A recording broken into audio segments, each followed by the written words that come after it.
ആദരണീയരായ അധ്യാപകർ, വിദ്യാർത്ഥി സുഹൃത്തുക്കൾ, വിശിഷ്ട അതിഥികൾ, മറ്റ് പ്രിയമുള്ളവർ, ഏവർക്കും സ്നേഹാഭിവാദ്യങ്ങൾ.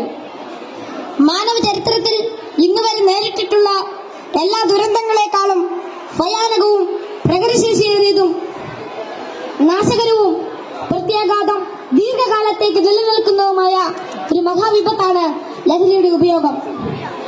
ഓരോ കുട്ടിയുടെയും ജീവിതത്തിലേക്ക് ഹരമായും ഉന്മാദമായും ഉറ്റ ചങ്ങാതിയായും മൃദുവാസത്തോടെ പടികയറി വരുന്ന ലഹരി മരുന്ന് ഏതു വിധേനയായാലും ഒരു പ്രാവശ്യം ഉപയോഗിച്ചാൽ പിന്നെ അതിന്റെ തോഴനും പിന്നീട് സന്തത സഹചാരിയായും അധികം വൈകാതെ അടിമയുമാക്കി മാറ്റുന്ന മാന്ത്രിക ശക്തിയാണ് മയക്കുമരുന്നിനുള്ളത്.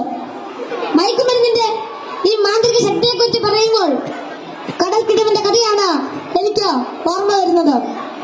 കൂട്ടുകാരെ, നിങ്ങൾ കടൽക്കിടവിന്റെ കഥ കേട്ടിട്ടില്ലേ? വെയിലാറുന്ന സായാഹ്നങ്ങളിൽ കടൽ തീരത്തിന്റെ മണൽത്തട്ടിൽ നടക്കാനാവാതെ അവശനായി കിടക്കുന്ന വൃദ്ധനെ കാണാം. കരുത്തരായ യുവാക്കൾ ഒറ്റയ്ക്ക് ആരെങ്കിലും അടുത്തെത്തിയാൽ തന്നെ അല്പദൂരത്തേക്ക് മാറ്റിക്കിടത്താൻ ചെറുപുഞ്ചിരിയോടെ വിനയാന്യനായി അപേക്ഷിക്കും. മനസ്സലിഞ്ഞ് സഹായിക്കാൻ തയ്യാറായാൽ എടുത്തു മാറ്റാൻ കിഴവൻ അനുവദിക്കുകയില്ല. തോളിൽ കയറ്റാൻ നിർബന്ധിക്കും. തോളിൽ കയറിയാൽ കിഴവന്റെ തനി സ്വഭാവം പുറത്തു വരും. തന്നെ വഹിച്ചവൻ കുഴഞ്ഞു വീണ് മരിക്കുന്നതുവരെ തോളിൽ തന്നെ ഇരിക്കും. നന്നേ ഭാരമുള്ള കിഴവനെ ചുമന്ന യുവാവ് മരിച്ചു എന്ന് ബോധ്യമായാൽ ഇറങ്ങി അല്പമകലെ മാറിക്കിടക്കും, അടുത്ത ഇരയെയും കാത്ത്. ഇതുപോലെയാണ് ലഹരിയുടെ ഉപയോഗവും. ഒരു പ്രാവശ്യം രുചിച്ചു നോക്കിയാൽ പിന്നെ രക്ഷപ്പെടൽ അസാധ്യം എന്നല്ല, എന്നാലും വലിയ പ്രയാസം തന്നെ. മയക്കുമരുന്ന് ഉപയോഗിച്ചിറങ്ങാൻ പ്രേരകമാകുന്ന ഘടകങ്ങൾ പലർക്കും പലതാണെങ്കിലും പരിണിതഫലം എല്ലാവരിലും ഏതാണ്ട് ഒന്ന് തന്നെയാണെന്ന് പറയാം. ഉപയോഗിച്ച് തുടങ്ങുമ്പോഴുള്ള രസവും കൗതുകവുമെല്ലാം മാനസിക സംഘർഷങ്ങൾക്കും ശാരീരിക പ്രശ്നങ്ങൾക്കും വഴിമാറും. പിന്നീട് ഇതില്ലാതെ ജീവിക്കാൻ കഴിയില്ലെന്ന സ്ഥിതി വരുന്നു. ലഹരിക്കാംശമായ പണം കണ്ടെത്തുന്നത് പ്രയാസമായി തീരും. അപ്പോൾ അതിനായി കുറുക്കുവഴികൾ തേടുന്നു. അങ്ങനെ അധാർമിക ജീവിതത്തിനും കുറ്റകൃത്യങ്ങൾക്കും പ്രേരിപ്പിക്കപ്പെടുകയും കുടുംബത്തിനും സമൂഹത്തിനും നിയമപാലകർക്കും തലവേദനയായി മാറുന്നു. ഇതിന്റെ എല്ലാം ബാക്കി പത്രം എന്ന് പറയുന്നത് നിരാശ, ഏകാന്തത, മാനസിക പിരിമുറുക്കം, ശാരീരിക പ്രശ്നങ്ങൾ, മാനസിക വിഭ്രാന്തി എന്നിവയാണ്. ഈ പ്രശ്നങ്ങൾ ഇവരെ നിഷ്ക്രിയരും നിർജീവനുമാക്കി തീർക്കുന്നു.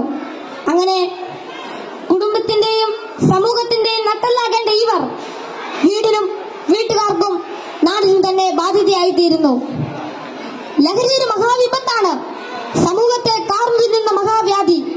ഇത് ബാധിക്കുന്നതാകട്ടെ നാടിന്റെ സമ്പത്തും രാഷ്ട്രത്തിന്റെ അടിത്തറയും നട്ടലുമായ കൗമാരത്തെയും യൗവനത്തെയും.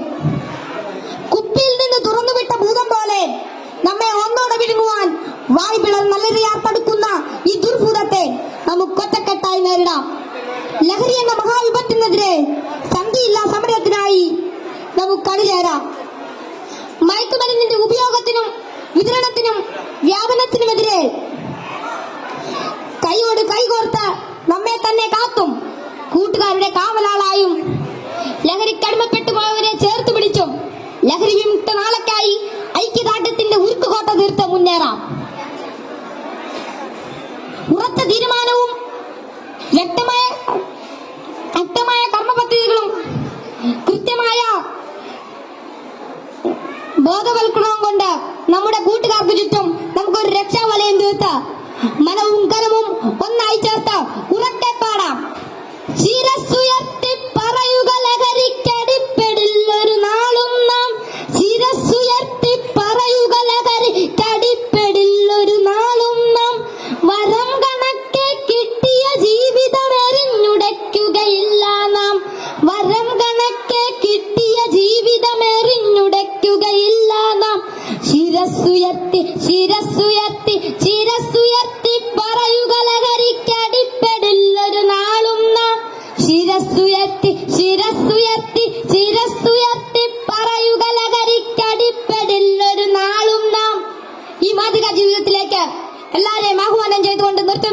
നന്ദി, നമസ്കാരം. Thank you.